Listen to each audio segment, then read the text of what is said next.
What is going on, ladies and gentlemen? Welcome back to another edition of the Jays for Days podcast. I'm Josh.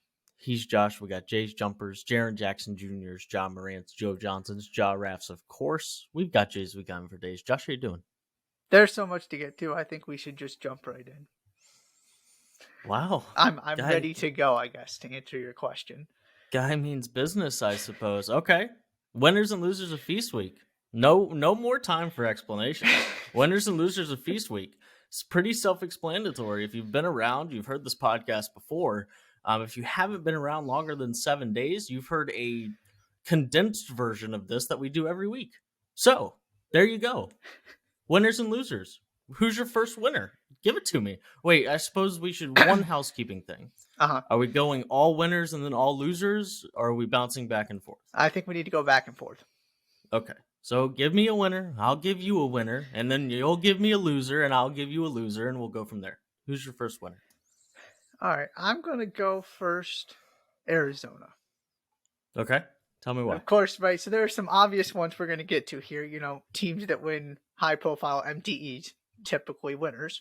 Arizona falls into that category, beating Cincinnati, San Diego State, and Creighton and Maui. The thing I want to, because to a certain extent this speaks for itself, I mean, they were really good. The thing I wanted to highlight here, though, is if you look at how they won these games, I mean, Azuolas Tubelis had 30 and 11 against Cincinnati. Courtney Raymond and Kirk Kriisa had 42 combined against San Diego State. And Umar Ballo obliterated Creighton, even with Ryan Kalkbrenner in there. They're only getting production from, in terms of scoring at least, from about 6 guys. You know, you have a player off the bench that can give you about 10 a game. But the 5 starters, and this was kind of where I was really curious about Arizona. I still have my concerns about how sustainable this is when you're relying that heavily on 6 guys. But I do, and to a certain extent, I've been proven wrong because I was a little hesitant about the depth part of this. And I'm becoming convinced it just doesn't matter that much. But the part that I feel strongly about, that I feel like got highlighted, that I want to talk about again here quickly, is I just don't think these guys got enough credit last year because of the other players that stole the spotlight that are now in the NBA. I really believe this was 8 guys. They were playing a team with 8 starters last season. And now 3 of them are gone, so these are your 5 starters that are left. And they're as good as any starting lineup in the country. And they showed it by getting through. I mean, and we'll probably get to more of this later, but you got to a point where the 4 really good teams in this tournament were all playing each other in the semifinals. So you were going to get, right, somebody was going to win 2, somebody was going to lose 2. And for Arizona, who, fair to have some questions. We knew they were going to be good, not sure exactly how good. In a world where, the rest of the Pac-12 hasn't looked great, to come in and do what they did and to get production across the board from those starters where it's not one guy every single game, but it's always somebody, was awfully impressive, and again a testament to just how good of a coach Tommy Lloyd is. I think I've decided I am not all that interested in team's depth this year. I think that's kind of just how it's going to have to be. Give me which good team has depth? Right. Yeah. None of them have depth, right? I mean, Gonzaga doesn't have any depth. Nope. UNC has negative depth. It's impressive. Like, Melo Trimble's brother, made a defensive play, and that was the most impactful thing that a bench player has done for UNC this season. Puff Johnson was pretty good for a while there. I was impressed by Puff. Okay, but 2 guys in the starting lineup took 60 shots combined. 2 of them. Right. No, so I'm not disagreeing with your point. Yeah. Clearly, there's not a ton of depth there. Houston has some depth. Tennessee has some depth. And maybe that's what we look up at the end of the season, is that the teams that maybe that's just, we look up and the teams in the Final Four have depth, even if they aren't the most talented. I mean, Houston might be the most talented too, but but Tennessee, and that might be why they end up winning the national championship. But Tennessee might find their way there, not because they're more talented, but because they have 8 guys they can count on instead of 6. But I've looked up over and over. First of all, I agree with you. Arizona, impressive, 6-0. And they're kind of under an umbrella of one of my winners. But like if you just get one guy to do like kind of something. Like against Creighton, they got 11 points from their bench. Fine, I'll take it. To be honest, if you told me that every other night I get 20 from every 3 games I get 20 from my bench, or every single night I get 11, I'll take every single night I get 11. Because you know somebody from that starting lineup is going to go for at least 20, and have at least 3 or 4 guys in double figures. Yeah. But they were spectacular, and they kind of fall under this branch of one of my winners, which is just the teams that people kind of decided weren't going to be as good as they were last year, headlined by Arizona and Purdue. Mm-hmm. Right? I mean, there was no conversation, despite how talented both of those teams were last year, right? Neither of us picked Arizona to win the Big Ten. I never even considered Purdue to win the Pac-12. I never even considered Purdue to win the Big Ten, right? And I mean, I haven't seen a better team than, at least a more accomplished and better combination in the Big Ten than Purdue. Oh, right? I mean, Indiana's looked impressive against a bunch of mid-majors, right? I mean, they're doing what they're supposed to, and they beat Xavier, but I think, you know, they've kind of reemerged. It's like, okay, right, these programs are run by excellent coaches, and there's more talent than we thought. Than maybe, especially at Arizona, because I think that's a really, really solid point, that there were just 8 starter quality players on that team last year, and you were left with 5 of them this year, which kind of results in your bench being a little I guess thin. 4. Courtney Raby came in. I did my math wrong, but the point's the same. Okay. Well, that was a college starting level player, so the point is still relatively the same. But yeah, they were impressive, and I think Matt Painter and Tommy Lloyd. I'm sure we can get to Purdue a little bit more, because it would be irresponsible of us if we didn't. But Arizona, part of that, like, oh right, Matt Painter, Tommy Lloyd, really high quality programs, really high quality basketball programs, and talent on those teams. Yeah, you want to talk Purdue now? Sure, let's do it. I've got, like, Purdue is intertwined everywhere, man. Like, they really are. I think, like, they're my winner of the week. Sure. Because there were other teams that didn't lose this week, but Purdue didn't lose this week, and they beat West Virginia. Then they went and beat Gonzaga. Then they beat Duke. They beat both teams by more than 16 points. Was like they historically speaking, like, those last 2 games did, like, multiple different things. It's the first time in program history they've beaten 2 non-conference opponents that are top 10 teams in back-to-back games. Does that make sense? Did I lay that out correctly? Right. 2 top 10 teams. Yeah, back-to-back top 10 wins in non-con. Mm-hmm. Yes. Yeah. And they looked pretty darn impressive doing it. Yeah. I mean, what they did very much speaks for itself. I just have one thing I want to bring up here, really, that as I was watching them kept coming to my mind, which is, this is what Kentucky could look like. This is the visual representation of what I was saying about how you find a balance with Tshiebwe, right? Because at no point did it feel like Zach Edey was getting force-fed. Zach Edey just ends up with 20 and 11 because he's Zach Edey. He's going to get, 5 putbacks off of offensive rebounds. When you're in trouble, you give it to him, and he scores off of his jump hook 3 times, and all of a sudden he's got 18 points right there. But at no point did it feel like it was limiting, and maybe this is just because they're designed to play this way and have a bunch of knockdown shooters, right? It's not, I mean, this team is built to space the floor outside of Edey, so you can argue the construction is set up to have that amazing big man fit better. But this was also how Purdue was functioning to a large extent with Carson Edwards. And Carson Edwards was not a knockdown shooter. Carson Edwards was getting to the basket. I see a lot of Cason Wallace and Carson Edwards. Of course, they're not the exact same player, but kind of the same idea. And this is just, so I'm just saying this to point out that Matt Painter has already figured out how to do this, and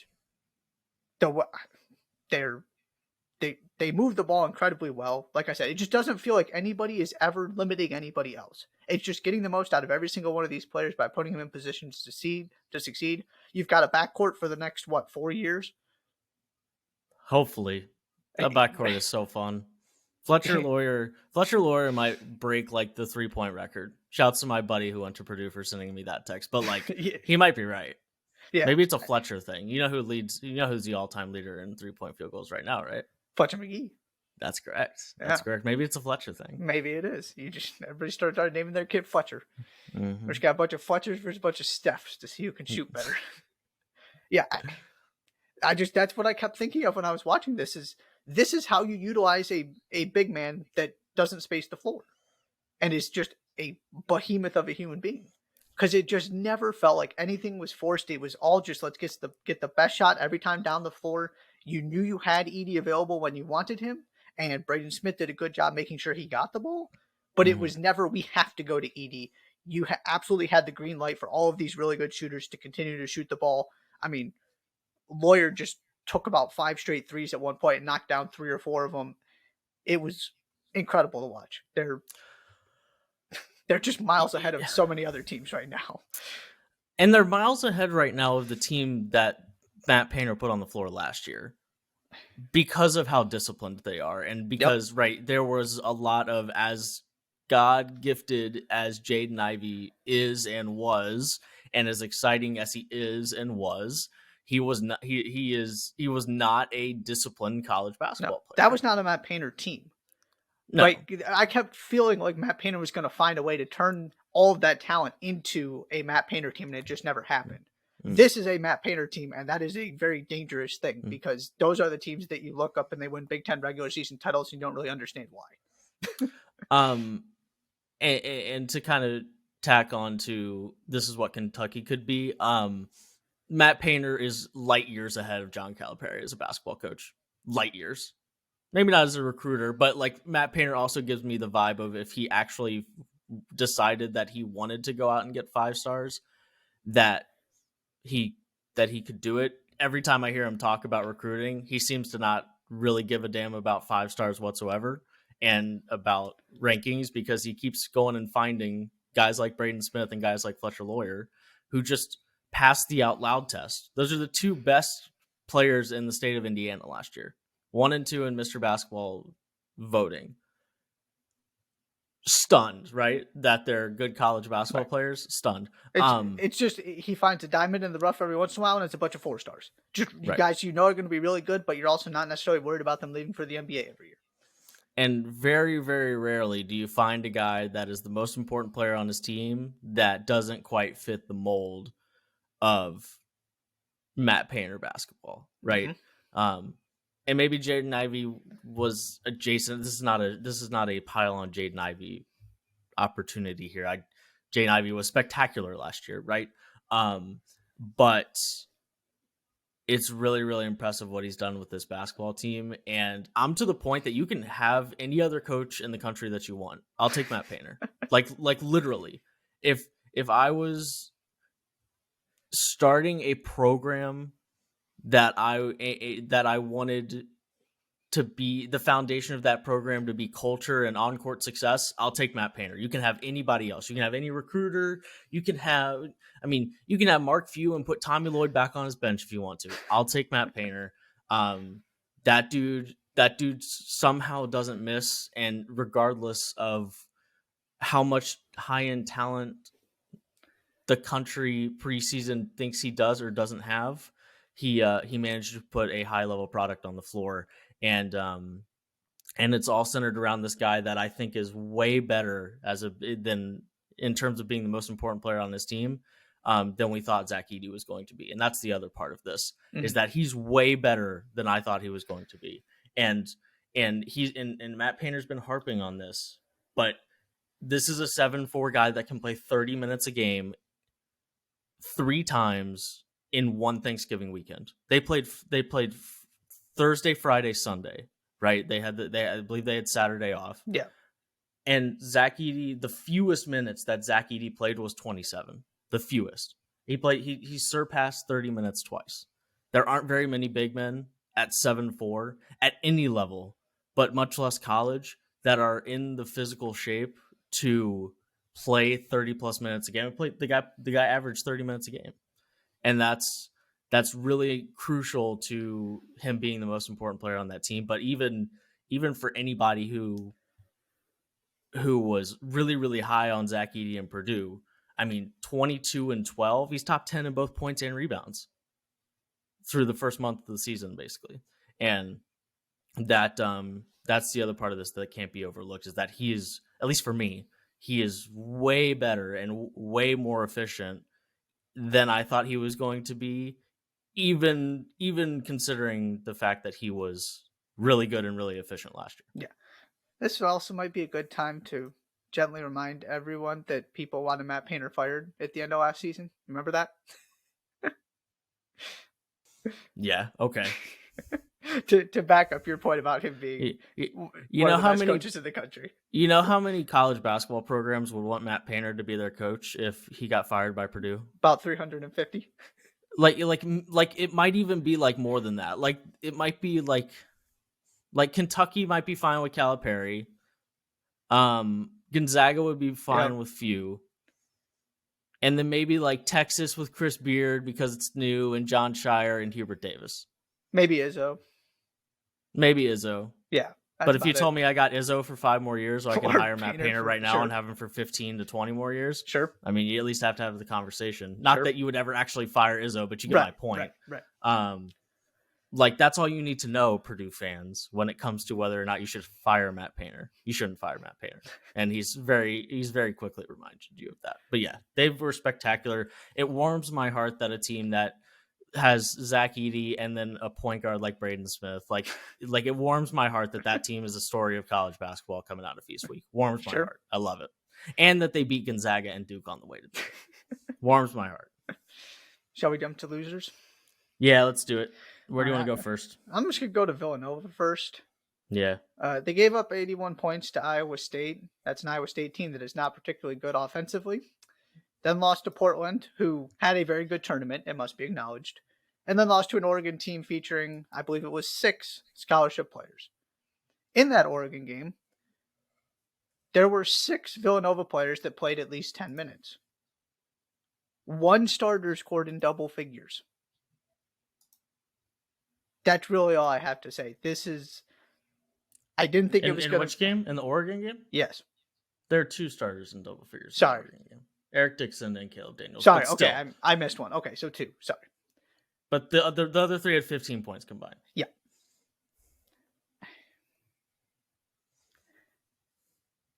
They need to get healthy. I mean, that's the end of I'm not going to give up on this team with a first-year coach who has a good track record and knows Villanova until I actually see the entire thing on the floor. And then I'm going to give Kyle Neptune time because this is not the team he was supposed to have. Mm-hmm. But they are running out of time quickly to put themselves in any kind of position to do anything more than just be happy to make the NCAA tournament and see what happens. Those 2 things you said, like this conversation shouldn't start with anything in the realm of Villanova is a bad program now. No. Villanova sucks. Like there are 3 high major level starters starting in that starting lineup right now. 3. And there are 2 guys, with all due respect to Chris Arcidiacono and Jordan Longino, like with all due respect to you guys, like they need to get them out of the starting lineup as fast as possible. And Arcidiacono is a fine backup point guard. He's clearly not his brother. That's become abundantly clear. Which is also tough. It's kind of tough to play at Villanova and have the last name Arcidiacono and not be as good as Ryan Arcidiacono. So I'm like, there's a lot, and like he had 9 and 6 and didn't turn the ball over. So like it's not like he's. My point is that the Villanova we're accustomed to is no, like that's an impossibility with the current roster that they put on the floor, right? And it's just tough to immediately, after they went to the Final Four on the backs of Colin Gillespie and Jermaine Samuels, two of the end of discussion best Villanova players of all time, right?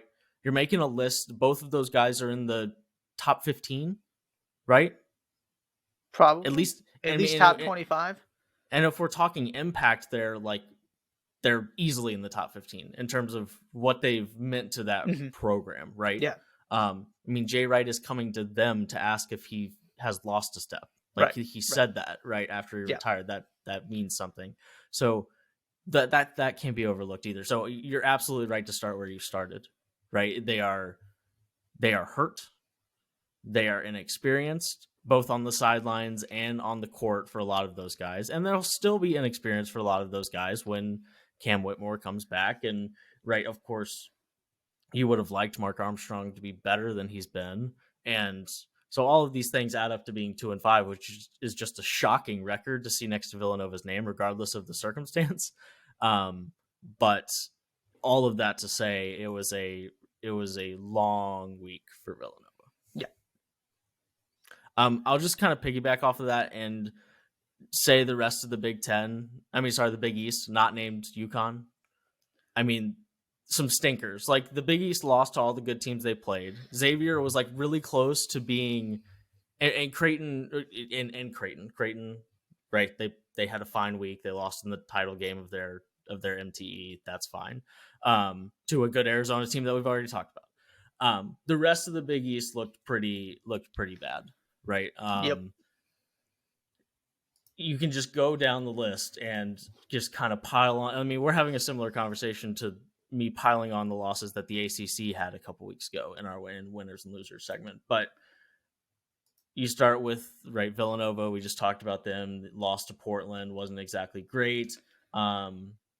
St. John's barely escapes Temple to start the week. Mississippi State beats Marquette.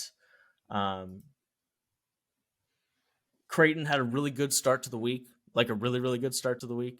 They beat Arkansas and Texas Tech to start the week, and they were really good in that tournament. They just came up a little short. Right. Yeah. So this is not. So I should add Creighton, UConn, and Creighton. Everybody else, we're throwing you into the fire. On Wednesday, Butler got absolutely dominated by Tennessee. Georgetown lost to American. That happened on Wednesday. Then you move to Thursday. Butler beat BYU, but Villanova lost to Iowa State, and Seton Hall beat Memphis barely on a last-second bank shot. They probably should have lost that game too. Xavier got really close to beating two good teams, right? They kind of had the almost Purdue week, right? They weren't all that far away from having a really solid week. And I would still argue they had a pretty solid week in terms of how I feel about them in the scope of the Big East. Mm-hmm. We're kind of to the point where it's UConn and Creighton at the top, depending on how you feel about those two teams and what order and if they're right in the exact same tier. But then Xavier is kind of a step below them, and then it's everybody else. And then it's Georgetown at the very, very bottom. But DePaul got smoked by Texas A&M. Seton Hall lost to Oklahoma and then went on to lose to Siena at the end of the week. There are three good teams in the Big East, and someone's going to have to do something quickly before we have a conversation about there being any more good teams than that. I mean, it's November 28th, right? I mean, and the month of December isn't exactly known for all of those gauntlet non-conference matchups that random high major teams get to play, right? Yep. You get a couple of marquee games, and then it's a lot of playing. It's a lot of playing your regional mid-major teams and asking and paying them to come to your building. So there's not a ton of opportunities left. And the Big East already had their big opportunity. Right. Now they do have the Big East Big 12 battle. Right. That does come in the middle of this week. I haven't looked at that schedule yet. So there should be some opportunities to pick up decent wins there. But that's really going to be the end of the opportunities for the Big East. Yeah, because you already had the gap. I was thinking Big Ten, because the Big Ten ACC Challenge is also this week, so that was where my head was. Right, you have some time, and I guess the good news is you have two teams that looked really, really good, which is different than last season, right? UConn was outstanding, beat a bunch of good teams. Creighton went toe-to-toe with some really good teams and picked up 2 wins. Nearly got 3. So that is different from last season where everybody was wondering, well, are these teams at the top actually that good? They are that good this season. There's just the depth is a major issue that needs to, hopefully either you have some teams that finish non-conference really strong here, or you have a couple teams that really separate themselves during conference play and are picking up, 12 plus conference wins to kind of round that out a little bit. But yeah, bad week for the Big East. Okay, so the rest of the Big East and Villanova were separate losers for me. Okay. Because I felt like we needed to talk about Villanova in a deeper manner than the other rest of the Big East point ahead. So I've thrown two losers out there. Do you want to roll back over to the winner's circle, or do you want to stay over here in loserland? Nah, that was rough. I'll throw one more loser out here before we go back to winners. Okay. I do want to talk about. I guess I'll just sort of combine two of mine into mid-major sort of party crasher hopefuls. Dayton went and lost to Wisconsin, NC State, and BYU. They've now lost 4 of 5. Not the end of the world. They could still have a very, very good season. But we kind of talked about this idea of, right, you know what you're getting from Houston, you know what you're getting, or at least in theory, from Gonzaga. They have not been great so far. But ultimately, I think they're going to be okay. But outside of that, there were also these other teams that could really cause, make some noise and cause some damage in the NCAA tournament that are coming out of these mid-major conferences. Dayton was one of those teams that everybody was really high on. And it's not like any of these losses are catastrophic. They just had a real opportunity here to put themselves in a position for an excellent seed. Right? You don't have, because if they roll through the A10, they're still going to get a really good seed because they're going to have a really good season. But all of a sudden, if the A10 doesn't go great, they're going to make the NCAA tournament because they're a really good team. But it's a different conversation. So you lost that big opportunity. And then the other team I'll throw in there is San Diego State. Not that San Diego State played all that poorly in that tournament. But going from losing in overtime to Arkansas to beating Arkansas and coming away with one loss and getting that win as opposed to losing to Arizona and Arkansas for a team that's not going to get another opportunity. Like I said, they're right there in this 4-team semifinal sort of mini tournament with Arizona, Creighton, and Arkansas. And one of those teams had to come out with 2 losses, and it was San Diego State. They have clearly proven already. They have wins over BYU, Stanford, and Ohio State. They are much better than these, random mid-tier high major teams. They are excellent. Had they gotten that Arkansas win, come away with 1 loss, I really think they might have been able to get themselves into conversation for a 2 seed. And I'm just not quite sure they're going to be able to because they lost an overtime game. But that's the margin you're playing with when you're in the Mountain West. Maybe they can still do it if they basically run the table the rest of the way and catch some breaks. But that was the other team I was looking at. Not that they had a bad week at all, but it could have been just that much better. So the sort of these mid-major teams that are trying to get into that conversation with Houston and Gonzaga left some opportunities on the table. It's just the reality of the situation when you're playing in the Mountain West. Right. Right. And at the end of the day, right, when you're a mid-major team, if you're trying to get one of the top 2 seeds in the NCAA tournament, it's a combination of, oh my gosh, that team won so many games with a signature win. And I mean, unless you want to count Ohio State as a signature win, San Diego State's not going to have a signature win, right? I mean, there are some teams in the conference that are off to decent starts. I mean, there are only 3 teams. There are only 2 teams in the entire Mountain West right this second that San Diego State has more wins than. They're 4-2. There are some other teams with 4 wins, but there are 6 different teams in the Mountain West that already have more than 4 wins. So from that and I expect them to win the Mountain West. And to your point, like they could not lose again the rest of the year, and they would have the magnitude of wins, but they still wouldn't have a marquee win, right? And that is just the reality of the situation. I mean, like you said, they got handled by Arizona. Arizona was still clearly the better basketball team, but they lost to an Arkansas team that has done some impressive things so far this year by 4, right? I mean, you were moments away from really having your right at the center, at the top of your tournament sheet is they beat Arkansas in Maui over Thanksgiving, and instead it's, hey, they they beat Ohio State, right? And that just doesn't exactly pack the same punch, so to speak.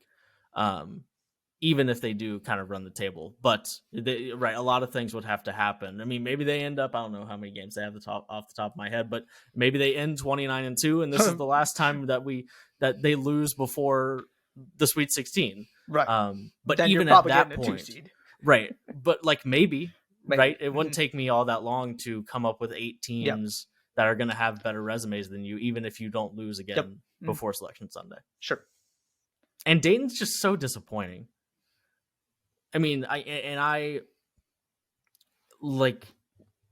there were people kind of throwing them into the same conversation as like the Obi Toppin, Jalen Crutcher teams. Yeah.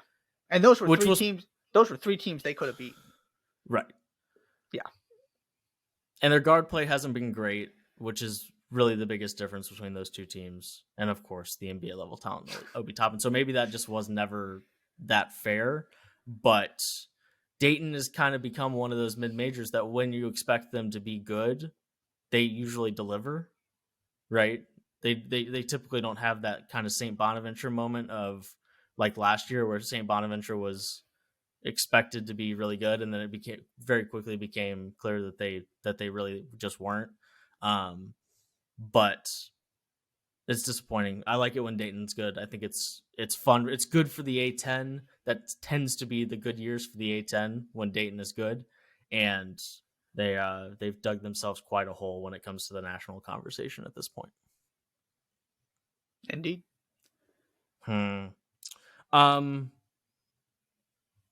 gonna throw one more loser out there just because we're kind of talking mid majors and I want to do it real quick. Okay. It's kind of the opposite end of the same of the spectrum, despite the same result. Portland got really, really close to launching themselves into the at-large bid conversation. Yeah. And granted, this is a team that wasn't perfect heading into the tournament. And I don't know. I don't have their team page pulled up. One moment. But my point is that they were 8 combined points away from having 2 high major wins, right? And we're hanging in there with North Carolina too. No, that's what I'm talking about. They lost by a combined total of 8 points. Sorry, 9 points to North Carolina and Michigan State. Combined total. Right, and got the win over Villanova, so it would have been 3, right? And got the win over Villanova. So it would have been, and I still expect Villanova to be a quality win for a mid-major team by the time we get to the end of the season. Yep. And right, they had already lost to Kent State. Kent State, a good mid-major team this year, but they lost to Seattle University before they played in the PK. But like, we got really close, right? And would they have actually probably put together a resume that gave themselves a chance at an at-large bid? Maybe, but probably not. I probably wouldn't have bet on it.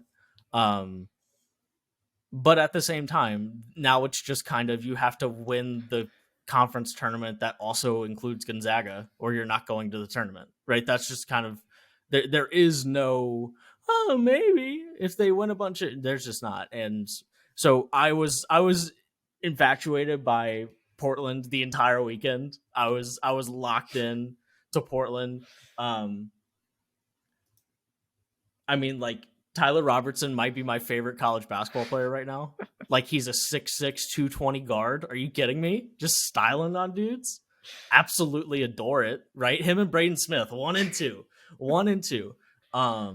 But no. Really, I just wanted to talk about Portland, and I couldn't figure out a way to put them in the winners column. Sure. But I can put them in the losers column and still kind of gas them up a little bit, because they went toe-to-toe with, I mean, Michigan State is kind of the darling of, right, along with Purdue, and like in terms of those teams that have completely changed the conversation around themselves, Michigan State is high up on that list, and they looked like they belonged for 120 minutes of basketball this weekend against 3 really high major teams, and that in and of itself is a win, and that's how I would have framed it if I put them under winners. But still gassing them up, even if ultimately they didn't actually really do anything for their resume, which is a little unfortunate. Yeah. All right. I've got one more winner and one more loser I want to talk about. I've got two more losers and like 1.5 more winners, to be honest with you. Okay. It's all kind of intertwined with, Yeah. So please, wherever you want to go next. Okay. I want to talk about Tennessee for a second on the good side, and then we also Yep. need to address the behemoth of a basketball game that went to 4 overtimes. Yeah, North Carolina is one of my losers. Same. Yeah. So let's go there next. But I do want to mention on Tennessee real quick. They did win the battle for Atlantis, like you mentioned earlier. Butler had them in the first half and not so much in the second half. Yep. Then they beat USC in overtime and were excellent defensively against Kansas, made Kansas look out of sorts. Mm-hmm. DeJuan Harris was in foul trouble, and that was kind of the end of Kansas's hopes of beating Tennessee. Mm-hmm. It's still not going to One moment. Joseph Yusefu, 14 against Tennessee. Had 14 points on 6 of 11 shooting. I don't care why. It happened. It happened. It did. He is alive. Continue. And playing some minutes, yeah. It's not always going to look pretty on offense. But the thing, even without Josiah Jordan-James in this tournament, they look confident. And that's important to me. They shoot a bunch of... I mean, they've already made 10 or more threes on 3 different occasions. Now, one of those was, I believe, against Kansas, if I remember correctly, where they shot the lights out. They're not always shooting the lights out. They're not a terrific offensive team. But it just seems like they have guys who can make shots. And I didn't really feel that way last season. Where it was more of, and I know Santiago Vescovi's still there, Zakai Ziegler's still there. But this idea of you had Kennedy Chandler to create offense for you. This team doesn't really have that guy, but they have multiple players who are comfortable on the perimeter. They have an interior presence. I am becoming more confident in their ability to just find a way to score enough points. I still need to know who your best player is when we get to a conversation about March, but the way they play defense and the amount of weapons they now have that could be that guy on any given day, where Vescovi is quiet for a while and then Vescovi hits 3 threes in 3 minutes and all of a sudden it's a different conversation. Those kind of things. And doing it without Josiah Jordan-James. They were awfully impressive and they were the best team at that tournament. So I wanted to make them a winner. Yeah, I am, and I texted somebody this. I am no less. I feel no worse about my pick for Tennessee to win the SEC than I did at the beginning of the year. Sure. And maybe initially it was like, whoa, are we sure? But now they're 5-1. Yes, they have the stinker to Colorado, and that's probably just gonna happen this year. Exactly. But also, they might just not lose in the entire month of January.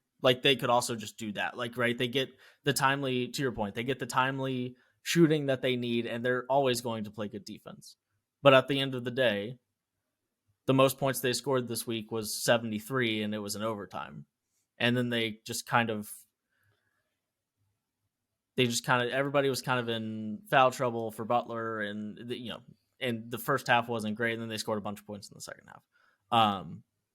So right, there are still concerns, and right, I'm down. There are 2 minutes left. We're down 2. We'd really like a bucket here. Who's getting that bucket for me? That will maybe just be a question until we actually see somebody do it, which is the case for most teams. But they have a defense that is good enough to hang around with all of the best teams in the country, and sometimes that's all you need when you're, especially in the conversation of regular season conference titles and having a good seed in March. Whether or not that holds up through March, yet to be seen, obviously. But I feel no worse about picking them to win that conference after a month, which is, I'll take it. That's a fine place to be. Yeah. All right, let's talk North Carolina real quick. Yeah. I'm gonna start this conversation with y'all can have North Carolina. I'll take it. There are 8 teams I'll pick to win the title before I pick North Carolina. And there are a couple things. I mean, we of course need to start with the marathon of a game that was this 4 overtime 103-101 loss to Alabama. It wouldn't end. It would not end. It would not. It was the worst quadruple overtime game of all time. It taking Caleb Love 36 shots to get 34 points is atrocious. We should take away his shooting abilities for a week. but it's not like right. There are some games that you'll never forget because of how good the play was, and then That's right. like there's some Super Bowls where we'll never forget them because of like how bad the coaching decisions were, and like that's how I feel about Game 7 of the World Series that the Cubs won. Is that there were just a bunch of wrong decisions made between Francona and Joe Madden in that game, and one of them had to end up winning. But like it wasn't that. It wasn't like there was these 4 things that were like, oh my gosh, those things were so awful. There were just a bunch of not quite making the last play. And so we ended up playing for 6 hours, right? Yeah. It was not one of those where I mean, the commentators kept saying, we don't want this to end. And I kept thinking, no, I'm okay with this ending. This is not captivating of course television. We had Bill Walton. That's also why it was horrible. I hate that dude. Like I'm very much in the camp of like I don't really hate anybody that I don't know personally. That's about as close as I'll get. Yeah, there were a couple moments there. Concentration went lacking, and that is generous way to put it there. Yeah, I was just so frustrated with what I was seeing on the floor that it didn't even faze me. That's how just despondent I got during this game. Fair enough. Can we start with this? Are you ready for this? I went and did a deep dive on the numbers.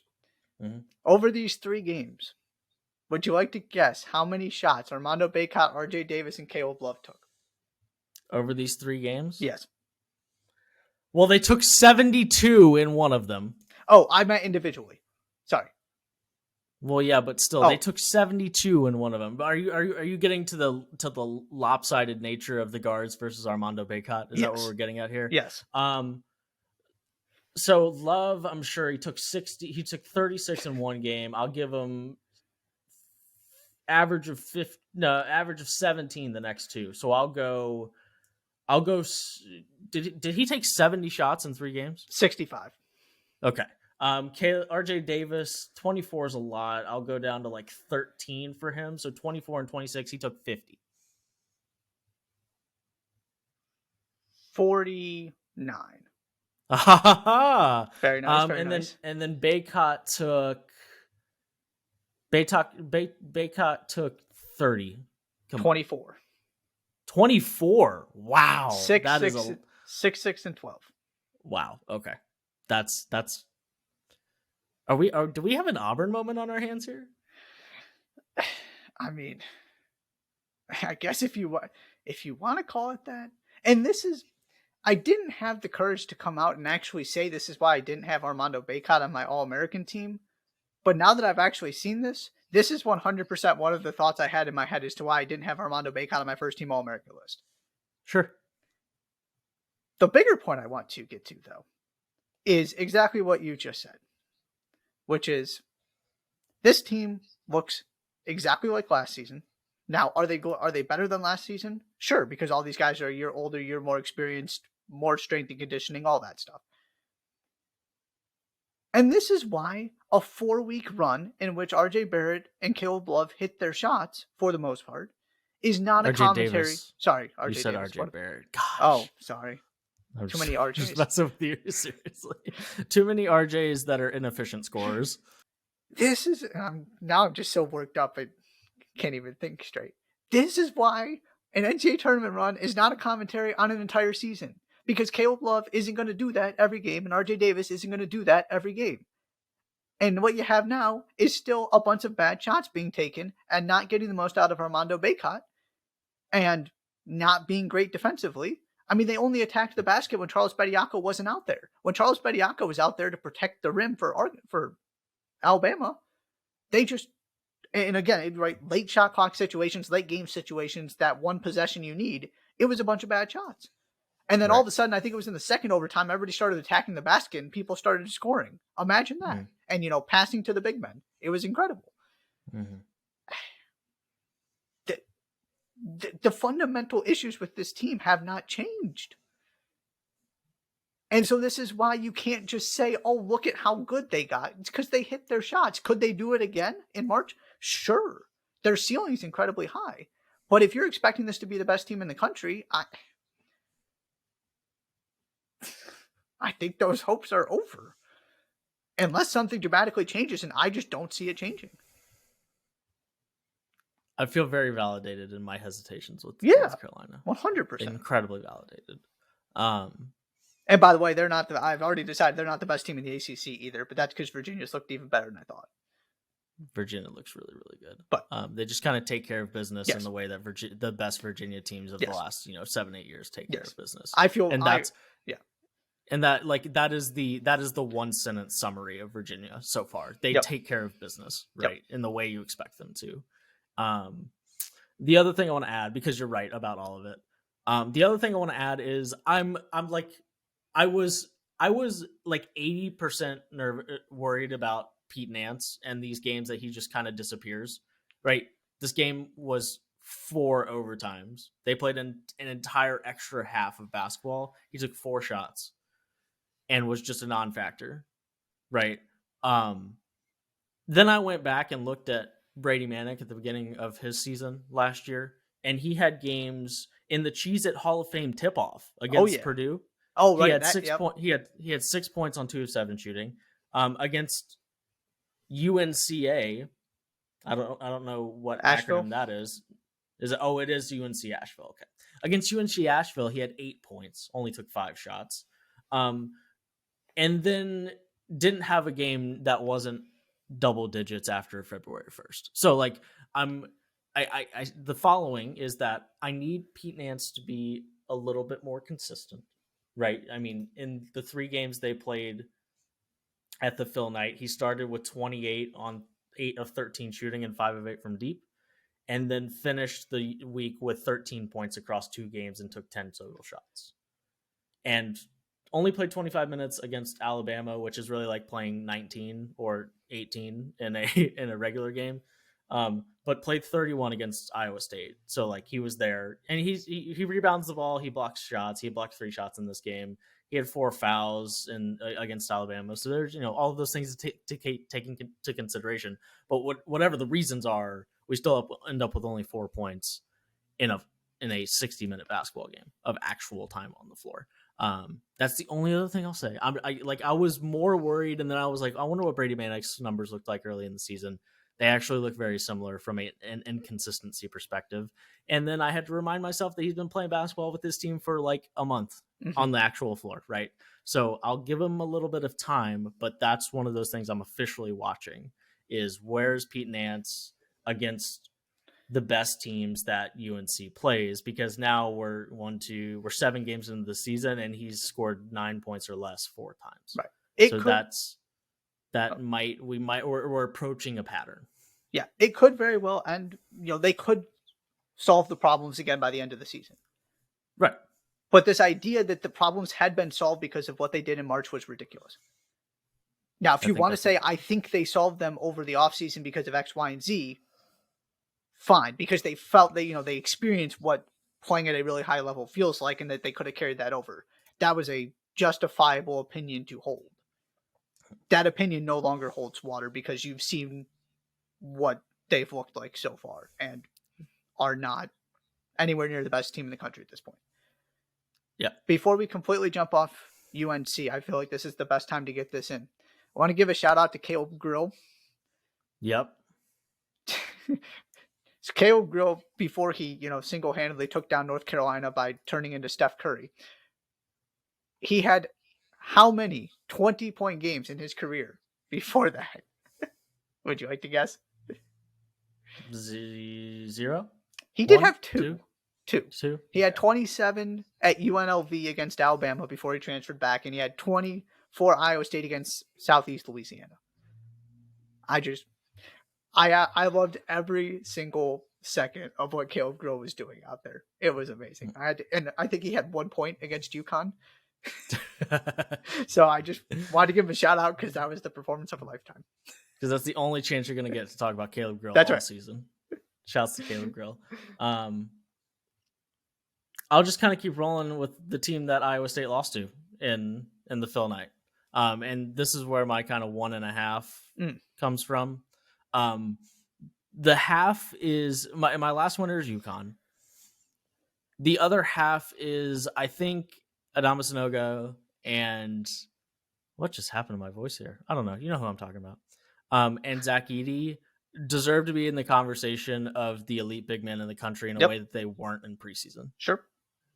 I mean, simple fact that they led both of their teams to title. I mean, granted, Sanogo was not the MVP of the Phil Knight Invitational, which is also something I'm about to get to. It was a bench player, #depth.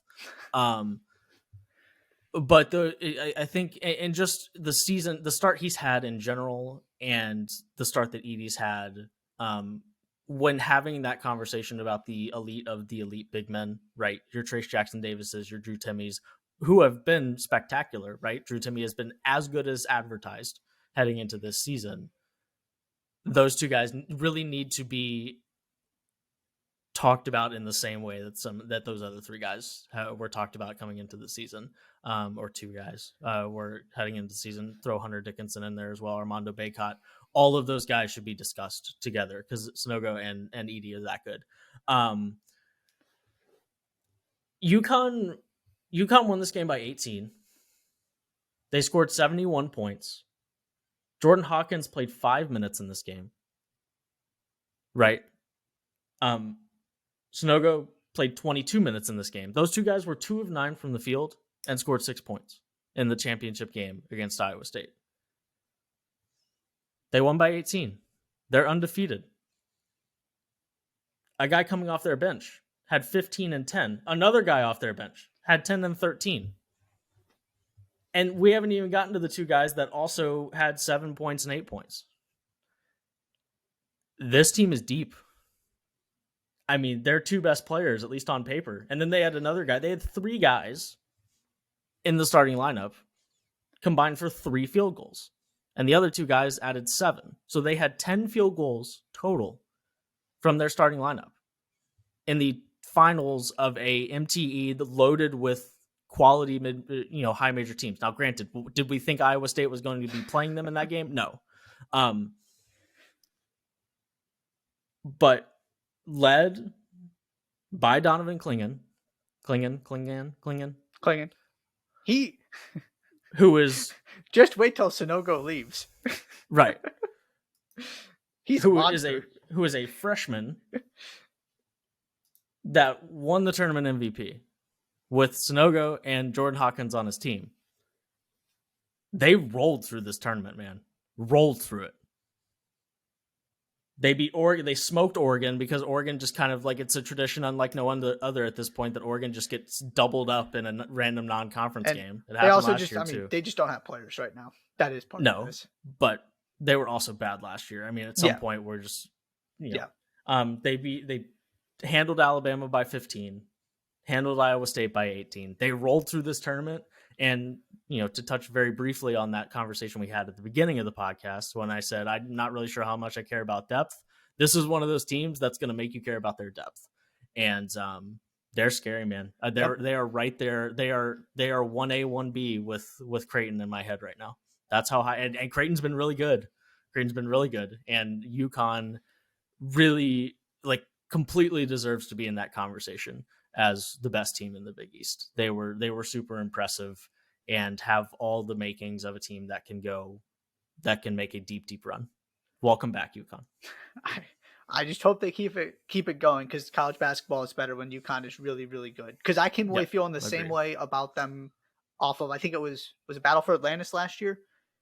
Whichever tournament they played in. Remember they had that overtime game where everybody kept scoring against Auburn. I don't believe they won that tournament, but I came away super impressed and went, they are really, really, really, really good. And then they were just kind of fine the rest of the season and then lost in their first NCAA tournament game. Right. All the pieces are there. They look really, really good again. They are clearly one of the 2 best teams in the Big East. The question still has to be, I need to see them do it for an entire season, but they absolutely have the potential to. And from a longevity standpoint, they are not going anywhere anytime soon because Danny Hurley is also recruiting at a high level and knows how to get those. Just year after year, there are more guys that come in and contribute, and you're already seeing that. Yep. Okay, I've got one more thing. Okay. Do you have anything else? I just have a few small things at the very end. Okay. There are too many of these tournaments. Yes. There are too many of these tournaments, and it results in the crowds at these tournaments being pathetic. Would you like to guess how many people were at the UConn-Alabama game? Must say less than 1,000. The recorded attendance on ESPN's Gamecast page was 1,921 at a North Carolina-Alabama basketball game. I could go out on the streets in any major city, including Portland in this country, and find 1,000 and find more UNC fans than that. But there are so many of these tournaments, and I can go down the list. The UConn Iowa State game just surpassed 5,000 people, just barely. Duke and Purdue was a little better if I'm remembering correctly, but a little better is 7,168. All of these buildings look completely empty, and part of it's because there's too many of them. And I understand, I get it. Okay, I get it. Because everybody wants their piece of the pie, and there are enough good teams to make it worth. But like if you have 3 big tournaments instead of 6 of them, or like 2 instead of 6, and then the rest of Feast Week is kind of made up of marquee, one-off games. And I know that there are rules about, like, Indiana had to create the Hoosier Tip-Off Classic. Believe me, everybody in my mentions told me about the Hoosier Tip-Off Classic. Like you got to create these bad, like, exempt events so that they don't have to go to these tournaments. Like a couple big ones. Let's make a couple big ones that start on Monday, and there are like a bunch of teams in them, instead of like making a gajillion 7-team tournaments. And attendance will be better. They'll be more exciting, and you can fill in the gaps with just individual games between good teams, right? Like it looks really sad on TV. Yeah. There was no energy in the building of a 4 overtime game. No energy. It was like a pickup game. And now, granted, Caleb Love taking 36 shots made it feel like a pickup game. But there's like in that weird blue ballroom that we're talking about that they play in at the Battle for Atlantis, like, it's impossible to create any sort of atmosphere in that room. You've got and we haven't even talked about the women's college basketball. I was going to get to that. That was one of my things. Like that is embarrassing. There are too many of these. There are too many of them. Change the rules so that we can have a couple big ones, and then you can have like your mid-major ones and all of those things. Like, there's a way to do this where we don't have the 25 best teams in the country spread out across 9 different tournaments. Like, it's boring, and as a result, like, and this was a good Feast Week. There were some good games, right? But it just kind of felt like, it's like, man, that place is empty. And I just don't think it would be that hard to create a tournament in which it doesn't feel like all of these games are empty. Or a schedule. At least Maui and Atlantis, you're playing in an intentionally smaller arena. Sure. So whether you feel like the environment's great or not, it looks better, right? Because the whole point is that it is a small venue. Fair enough. Not in the same sense of a Cameron or a Hinkle or something where it's designed to get it rocking. But it looks different when you're playing at all of these, big arenas in Portland where the Trailblazers used to play, or those kind of that are not. Playing it in the smaller venue at least helps with the optics of that. And also, it's just so hard to keep track of all of these. Yeah. They just never end. But they're also awesome. So, yeah. I like Feast Week. This isn't an anti-Feast Week take. For sure. Just could be a little bit better. It would be, I would even argue it's a pro Feast Week take. Anyways. Yeah, just improving it. Yes. Okay, what do you got before we get out of here? Couple quick things. Did want to point out TCU beat Cal and Iowa by double digits in the Emerald Coast Classic that nobody was paying attention to, because I wasn't paying attention to it either, because I was, paying attention to the other massive MTEs. Hence the conversation we just had. Yes. Nobody scored more than 66 points on TCU since Arkansas Pine Bluff to begin the season, if I remember correctly. So, hanging in there with the Horned Frogs, they're starting to get things turned around. I'm just glad to see them have a good week. So kind of throw them in there with the winners. Second, did you see the Bryant-Syracuse game? Yes, I saw Doug Eater getting a slapping battle with Judah Mintz. And then Boeheim, in very Boeheim fashion, tried to get all holier than thou when it was his player that slapped Doug Edert first. He got all like I got a very from Jared Grasso. I got a very sarcastic comment, and that's pretty on brand for him. Dude, your player hit his player first. What are we talking about here? When I saw, and of course it was Doug Edert. Of course it was right. Doug Edert. It just had to be. The only way that you would ever pay attention to Bryant is if something like this happened, and there's Doug Edert right at the middle. I couldn't believe the video when I was watching, so I had to mention that. Hence the ambassador for Buffalo Wild Wings. Okay, that's all you need to know. He's right in the thick of it. He's just in there. He's in there. That was couldn't let that one go without discussing it. And then the other thing you already mentioned. Yeah, speaking of MTEs, whatever that thing was that the IU women's basketball team, a top, borderline top 5 team in the country, by the way, participated in, that needs to never happen again. Apparently the promises were made that it was going to look like Athletes Unlimited when Athletes Unlimited played there. And it did not. Which is even worse. It's even worse that you told him it was going to be better than that. Right. And then you didn't put in the effort. Yeah. And I saw Megan McCune, whose dad, I believe still is, at least at one point was I think he still is, Northwestern women's basketball coach. She's doing all kinds of college basketball stuff. Had a whole thread, if you want to go find her thread on Twitter, about all of the promises that were made and the disaster that this thing was. And they were told to bring towels down from their hotel rooms. Yeah. Come on. Yeah. Like who's the piece of crap who even thought of that? Like that's negative. Like, you cannot tell me if you have the money to put one of these events on that you don't have the money to order some Gatorade towels. I refuse to believe it. Like, can we stop? Can we stop being so worried about the bottom line, which is the issue with the people who put together women's college basketball events anyways, is that they just haven't come to terms with the fact that we got to put the women on a stage first and really put the effort in before anything else before any type of returns. Like, it is the issue with the people who run college basketball in a nutshell, that they're trying to make money off of these kids before they're trying to do what's best for them. Right. And it's easy to make money when you do the Phil Knight Invitational because it's on ESPN and ESPN paid for the rights for it. Mm-hmm. Right. Like, it's easy to do that.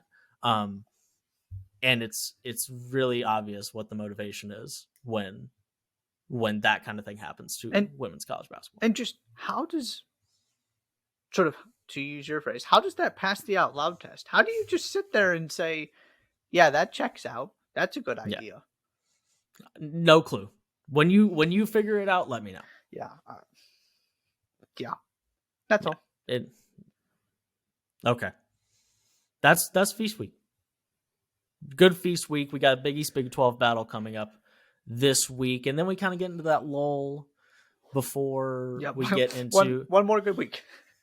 Maybe we'll have to do some sort of after non-conference play kind of reset, look back, something or another to get us to conference play. We're close, but in the next few weeks, we have some good games in the next few weeks, but it is definitely kind of the lull before non-conference play really gets going. And there are a couple. We are going to get some conference games next month. Yes. For example, Stanford in their next 4 games play UCLA, Arizona State, and Texas. We'll take it.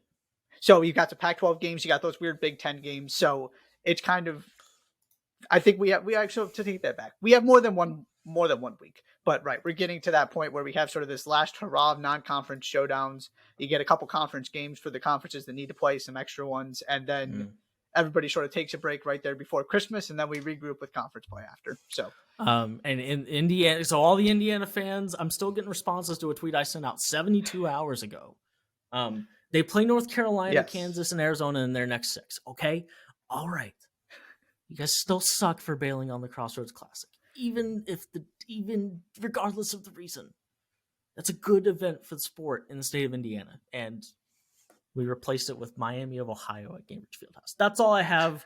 I've got to go. So please subscribe to the Jays for Days podcast on Apple Podcasts, Spotify, and Google Podcasts. Follow us on Twitter at Jays for Days Pod. TikTok, YouTube. Just search Jays for Days podcast. You'll find it. I promise. And we'll be back later at an undisclosed date, probably at the end of this week, since that's the general schedule we stick to. But stick around. We'll be back very, very soon. Thank you so much for listening to this edition of the Jays for Days podcast. I'm Josh. He's Josh. And we will see you later.